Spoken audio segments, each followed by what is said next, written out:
train, losers complain. Well, coming to you from the University of Saskatchewan Husky Field here at Griffith Stadium for day 3 of the Saskatchewan Rough Rider training camp. Today was a last padded practice before they have to make some cuts.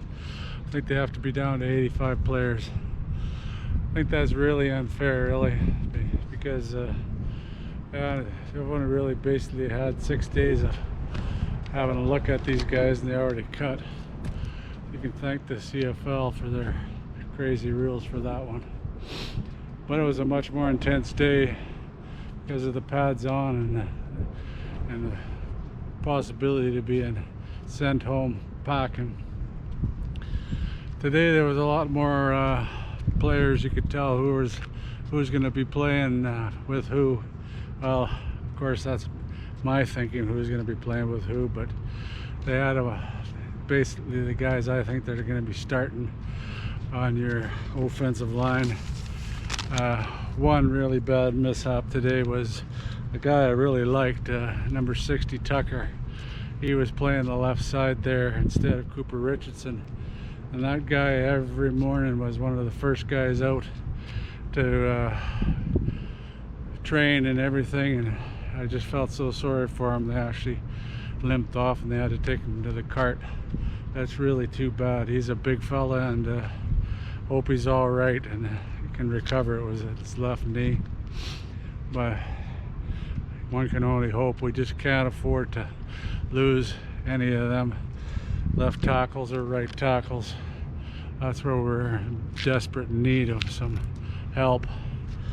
But as far as the other guys, Hawkins was playing the left side, and then Blake was playing the left guard, Godbar was playing the center, and Furlan was playing the other right guard. And like I said, they were using that Tucker on the right side, so I didn't really catch all of it. Once I get the pictures, like, sorry, they just won't let me film any of the live action anymore. I guess we're giving away too many secrets, but anyway, I'll put a lot of pictures up, and I'll figure out from the other guys. I've got basically our front four of the defense. You can pretty well tell who they are. They're probably going to, looks like they're probably going to be using Banks on our left side, and then Robertson on the other side, and they got Mika in there, and they got Lanier, of course, and then they got backups with Christmas and Brown. So we're pretty solid up the middle. Yeah, go ahead. Yeah, no problem. Looking at your receivers, they use a lot of Lennius, and that Bain, that guy I talked to yesterday, he came out of Calgary. He's got a lot of speed, and he picked off a lot of passes. And of course there was some really nice passes from Harris to Winnicky again. Yeah, that's going to be a good combination all season. Anyway, I'll let you all go here, and I'll try to put some photos up, and I'll try to point out which guys I think will be starting in there. And I think it's looking good. That's the only one I seen injured was that poor Tucker guy, but there was some pretty intense times there. Cox, he got into it again. I really like that Cox Jr. He's really feisty.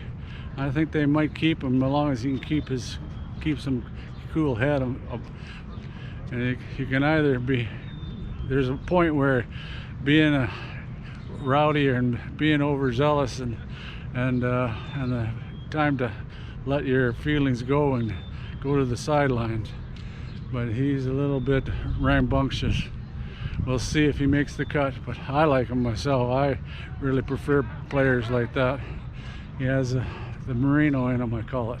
Maybe that's what I'll start calling it, the Merino. Anyway, till next time. I'll try to narrate some of these photos since they won't let me shoot any video. I don't know why, but anyway. There's Dickie. He's looking pretty concerned for the day. There's Philip Blake. He's going to be our guard, I believe. There's one that's going to be our nose tackle. Godbar, he'll be our center. I liked how they used the drone for overhead shots. There was lots of action, and they rotated a lot of different guys still in and out of the offensive and defensive lines. Things got heated up. That Cox there, he's a feisty guy. He's a real feisty guy. There's one guy I think's gonna make it. That Sean Baines. Picton made a couple really nice catches. There's Sean Baines again. He's quick. But they didn't give up. Look at how they're just knocking guys all over. That's the guy that got hurt. Feel sorry for him. He was one of the first guys out on the field. More real pushing and shoving. Hot day out there. I'm not sure how they survived. And there was a lot of good catches. I told him, go to the ball. That's one guy I hope makes it through Tets there. He's Canadian. We need him. He's a real racial buster, and we need him to make the season. This guy's Canadian. He made a hell of a defensive play here against Alford. It's a nice play. And there's more and more pushing and shoving. It didn't really slow down. They were going at it really hard. This guy should have got a flag there. Holding on the left. But look how they are pushing there. Unreal. There's more of that Sean Baines. They're using him a lot.